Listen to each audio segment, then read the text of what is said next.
Irmãos, aqui estamos reunidos mais uma vez para a nossa escola dominical.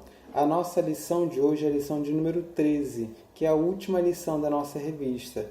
O título da nossa lição é a Identidade de Cristo e o texto base da nossa lição é Filipenses capítulo 2, dos versículos 1 a 8. Antes de estarmos dando início à nossa escola dominical propriamente dita, vamos ter um breve momento de oração como de costume. Oremos a Deus. Senhor Deus, nós agradecemos a Ti pela oportunidade que aqui temos de, mais uma vez, aprender um pouco mais da Tua Palavra.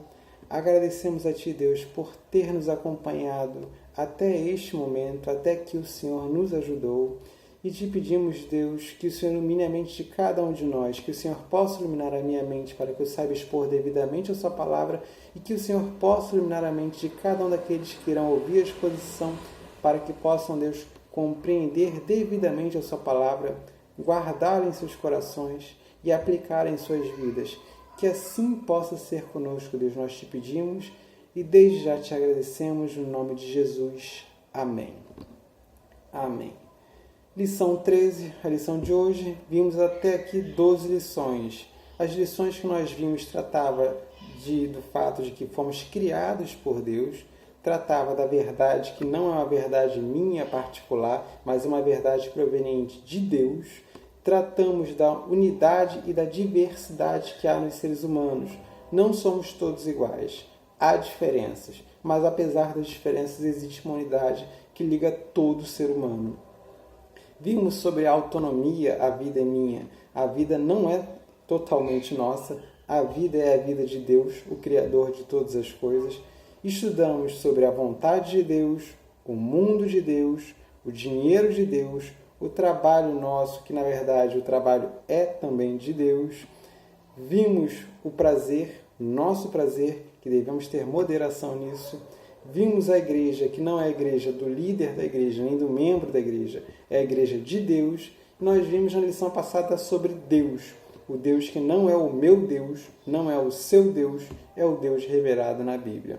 Após termos visto essas 12 lições, aqui estamos para a nossa última lição. Do que trata essa lição? Essa lição vai tratar da humilhação de Cristo e como a humilhação de Cristo serve como exemplo para as nossas vidas. Humilhação de Cristo. Isso pode soar um pouco mal aos nossos ouvidos. Nós falarmos do Cristo humilhado ou da humilhação pela qual passou o Cristo não parece soar bem aos nossos ouvidos. E por que razão isso não soa bem aos nossos ouvidos? Porque Jesus Cristo é o Senhor da glória. Ele habita os céus. Ele está cercado de glória. E esse Senhor da glória, padecer humilhação não nos parece muito bom, não nos parece certo, não nos parece correto. Mas fato é que Ele voluntariamente se humilhou. Ele, por própria vontade, padeceu uma severa humilhação. Aquilo que não parece bom aos nossos ouvidos, aquilo que não soa muito bem, aquilo de fato aconteceu. Jesus Cristo, de fato, se humilhou e se humilhou voluntariamente. Vamos lá. Como aconteceu essa humilhação de Cristo? Ou, em outras palavras, de acordo com a nossa lição, como aconteceu o alto sacrifício de Cristo, o sacrifício de Cristo de si mesmo. Como aconteceu? Em Gálatas 4,4 diz o seguinte: vindo, porém, a plenitude do tempo, Deus enviou seu Filho, nascido de mulher, nascido sob a lei. Acontecendo a plenitude dos tempos, o tempo adequado para a vinda de Cristo a esse mundo, Jesus Cristo nasceu de mulher e nasceu sob a lei. Ele saiu lá dos céus, lá da glória onde ele habitava, lá de onde ele estava, ele veio habitar conosco. O simples fato de ele ter saído dos céus e vindo para a terra já é uma humilhação, porque o local onde ele estava era um local muito melhor. Não era um local onde o pecado havia danificado esse mundo. Os céus onde Cristo estava não havia pecado, mas aqui na terra o pecado fez com que a terra produzisse o que não deveria produzir, fez com que a terra passasse a gemer esperando a redenção dos filhos de Deus, fez com que a terra não fosse mais a mesma antes do pecado. Então, o simples fato de ele ter saído de onde ele estava e vindo habitar onde nós habitamos já é parte da humilhação de Cristo. Mas a humilhação de Cristo não se resume a isso.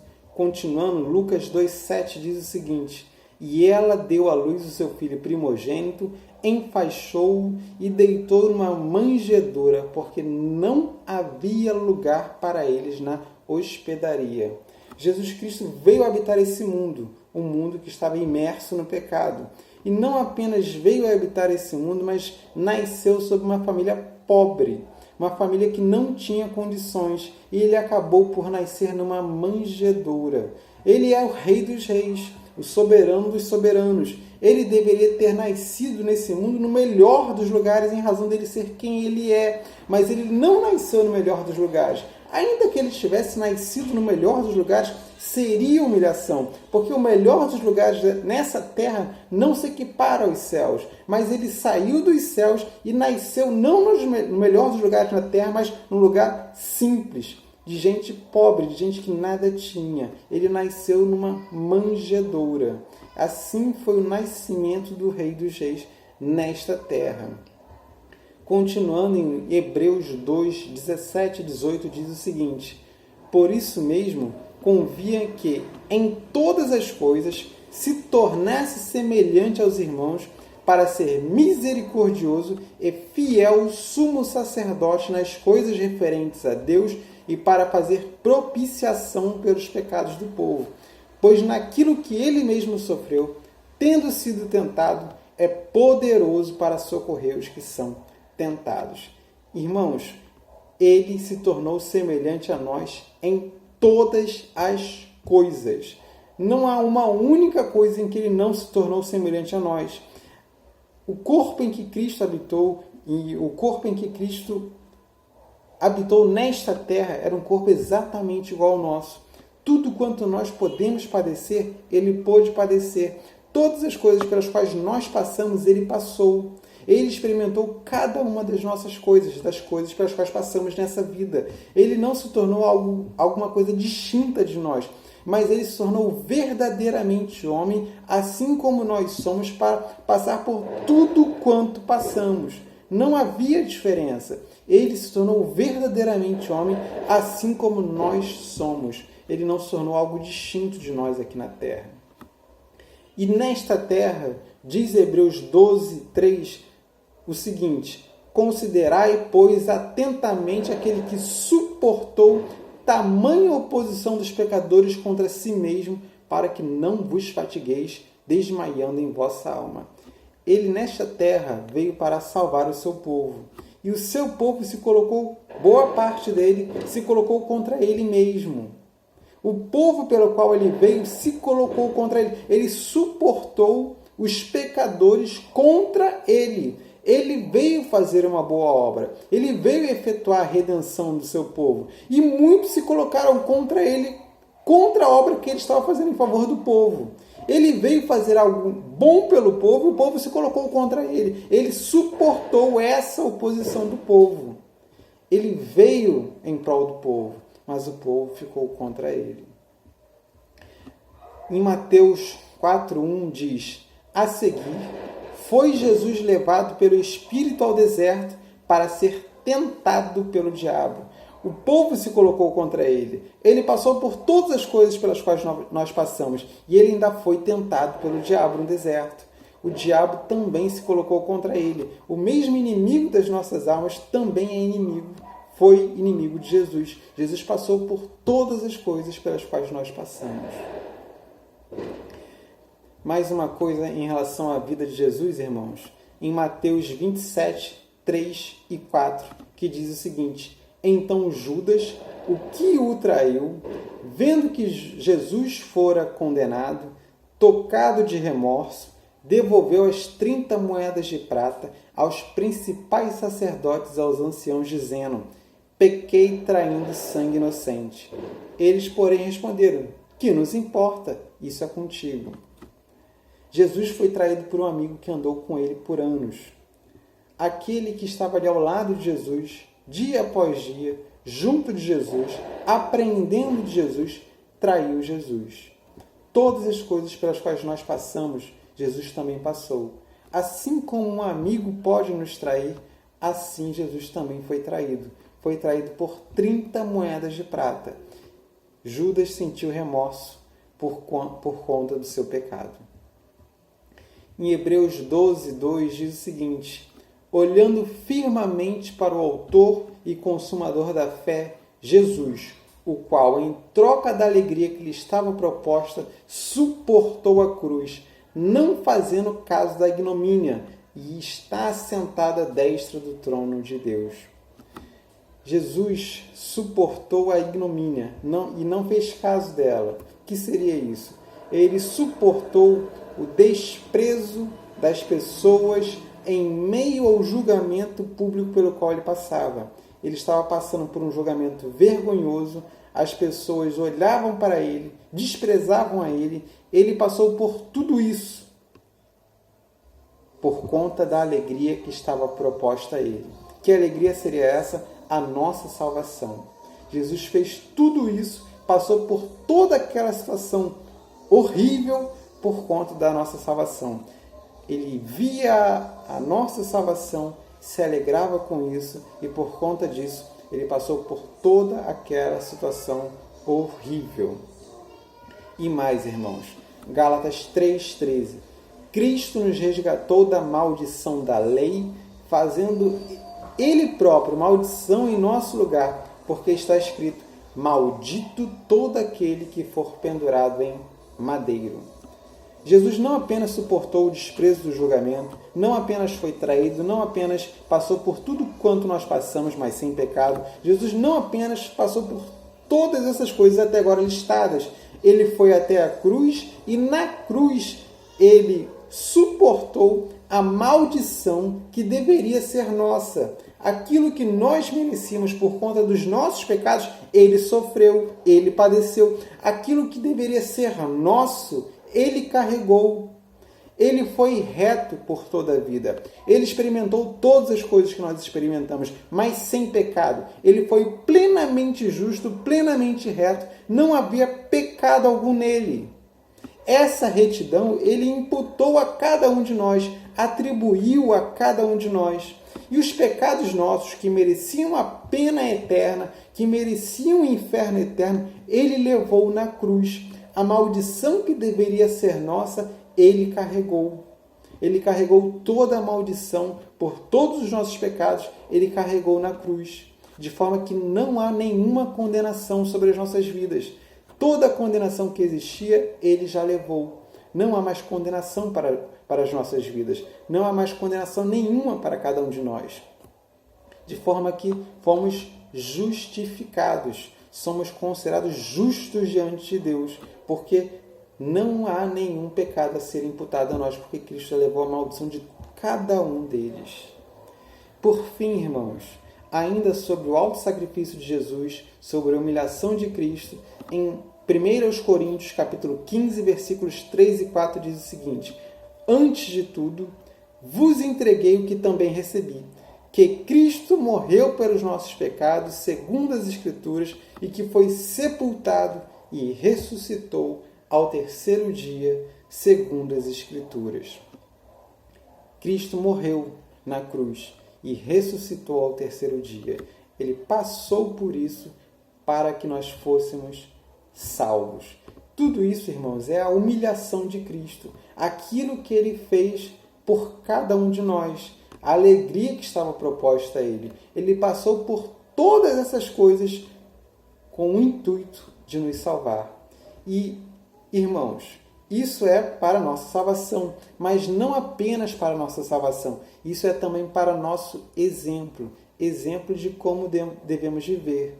Vejamos o que diz em Mateus, capítulo 5, versículos 38 a 42, texto que aparece na nossa revista. Diz o seguinte: ouvistes que foi dito, olho por olho, dente por dente. Eu, porém, vos digo, não resistais ao perverso, mas a qualquer que te ferir na face direita, volta-lhe também a outra. E ao que quer demandar contigo e tirar-te a túnica, deixa-lhe também a capa. Se alguém te obrigar a andar 1 milha, vai com ele 2. Dá a quem te pede e não volte as costas ao que deseja que lhe emprestes. Aqui Jesus começa dizendo o seguinte: ouvistes o que foi dito, olho por olho, dente por dente. Se os irmãos forem conferir na Bíblia, esse texto, olho por olho, dente por dente, se encontra no Antigo Testamento. E ele é um princípio judicial, afirmando que a pena deve ser proporcional ao crime cometido. Se a pena foi arrancar um dente, se o crime foi arrancar um dente, a pena deve ser proporcional a esse crime, deve se voltar contra o dente. Um modo de dizer que a pena deve ser proporcional ao crime cometido. É um princípio judicial. Esse princípio judicial, muitas vezes as pessoas pegavam ele e aplicavam em suas vidas práticas, no dia a dia. Assim como judicialmente a pena deveria ser proporcional ao crime, na minha vida a relação com o meu próximo deve ser proporcional com o que eu recebo dele, o que é um erro. Esse aqui é um princípio judicial, não é um princípio aplicável à vida. Jesus aqui corrige o erro, separando aquilo que deve ser feito na justiça daquilo que deve ser feito na nossa vida no dia a dia. Como deve ser a vida nossa no dia a dia? Jesus diz: não resistais ao perverso. A qualquer que te ferir na face direita, volta-lhe também a outra. A nossa relação com o perverso deve ser da seguinte forma: se ele nos fizer o mal, a nossa resposta deve ser agir de forma boa com ele. Se ele fizer um mal a cada um de nós, falar mal das nossas vidas, fofocar a nosso respeito, se ele fizer um mal, qualquer que seja esse mal, contra cada um de nós, a nossa atitude com ele deve ser agir de forma boa, agir bem com ele. Por exemplo, se ele perder alguma coisa, nós devemos restituir aquilo que ele perdeu. Se ele falou mal de nós, não devemos devolver falando mal dele. Devemos falar a verdade a respeito dele, proteger a boa reputação que ele tem. Não devemos fofocar contra ele, assim como ele fez conosco, para destruir a reputação dele. Devemos agir de forma boa com ele. Assim deve ser a nossa atitude. Aqui tem ainda outros exemplos. Ao que demandar contigo e tirar-te a túnica, deixa-lhe também a capa. Se alguém te obrigar a andar 1 milha, vai com ele 2. Dá a quem te pede e não voltes as costas ao que desejas que lhe emprestes. Essas devem ser as nossas atitudes. Em vez de pegarmos um princípio judicial a ser aplicado na justiça e aplicarmos nas nossas vidas práticas, devemos nos atentar ao que realmente é demandado para as nossas vidas práticas. Esses são ensinos de Jesus. Esses ensinos de Jesus, assim como o exemplo de vida de Jesus, devem ser aplicados às nossas vidas sobre como nós devemos viver. Assim como Cristo alegrou-se com o que iria alcançar por cada um de nós, ao passar por tudo que passou, assim também nós não devemos nos entristecermos de passarmos por determinadas coisas em prol dos nossos irmãos, em prol daqueles que nos cercam.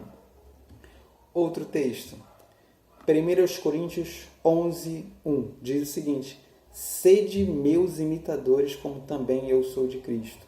Paulo imitou Jesus Cristo, e nós devemos imitar Paulo, porque Paulo imitou a Jesus Cristo. Nós devemos imitar o exemplo de Paulo, imitar o exemplo de Jesus Cristo, ver o que Jesus Cristo fez pelo seu povo e ver o que o apóstolo Paulo fez pelo seu povo. Isso deve ser a nossa atitude.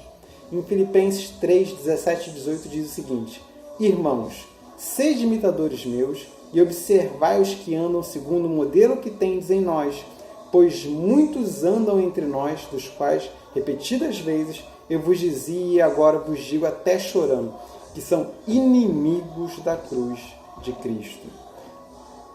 Sede imitadores meus, de Paulo, e observai os que andam segundo o modelo de Paulo, porque Paulo imitou Cristo. Nós devemos imitar Paulo, imitar aqueles que imitam a Paulo, porque Paulo imitou a Cristo. Nós estamos assim seguindo o exemplo de Jesus Cristo. Na parte 3 da nossa lição tem a nova identidade em Cristo. Nova identidade. O texto mencionado de 2 Coríntios 5,17 diz o seguinte: e assim, se alguém está em Cristo, é nova criatura. As coisas antigas já passaram, eis que se fizeram novas. As coisas passadas, a nossa antiga vida, o nosso antigo modo de ver passou. Somos uma criatura nova em Cristo. Não somos mais o que éramos antigamente. Somos algo inteiramente novo. Devemos ter isso em mente. Aquilo que nós somos novo, está imitando Cristo, está imitando Paulo, está imitando o exemplo bíblico. Nós não devemos ser mais como nós éramos antes. Não devemos mais revidar o perverso segundo a perversidade dele. Não devemos mais ser aquilo que nós éramos. A nossa nova identidade, nosso novo ser, é um ser de conformidade com aquilo que Jesus foi. Devemos ser como Jesus foi e não como nós éramos antes. Infelizmente, não somos ainda aquilo que deveríamos ser, exatamente igual Jesus foi. Mas, graças a Deus, não devemos ser aquilo que nós fomos antes da nossa conversão. Somos nova criatura. Não somos perfeitos ainda, não tivemos nossos corpos glorificados ainda, mas não devemos ser aquilo que éramos antes da nossa conversão. A nossa nova identidade está em Cristo, naquilo que Cristo foi. Em suma, irmãos, devemos destruir um ídolo das nossas vidas, o nosso eu, o nosso ego, aquilo que nós queremos, aquilo que nós desejamos. Não devemos ser conforme desejamos ser. Não devemos ser conforme o nosso coração deseja ser. Devemos ser como Cristo é. Conclusão, irmãos. Cristo se humilhou em vida. Quanto nós temos seguido do exemplo de Cristo? E a aplicação. De que coisas você não abre mão de sua vida? E a pergunta maior. Por que razão você não abre mão dessas coisas? Quantas coisas você tem se apegado? Quantos ídolos há na sua vida para você destruir? Para que você possa então seguir o exemplo de Cristo. Pensemos nisso. Vamos orar a Deus para encerrarmos mais essa lição. Senhor Deus, nós agradecemos a Ti por mais esse dia, por mais essa oportunidade de ensino. E te pedimos, Deus, que essa lição possa ficar guardada em nossos corações e guardada em nossas mentes e que saibamos aplicá-la em nossas vidas. Que saibamos, Deus, seguir o exemplo de Cristo, seguir o exemplo de Paulo e seguir o exemplo de todos aqueles que seguiram devidamente o exemplo bíblico. Que possamos ser como Cristo foi, Deus. Que nós possamos ter a nossa identidade em Cristo. Assim te oramos e agradecemos no nome de Jesus. Amém.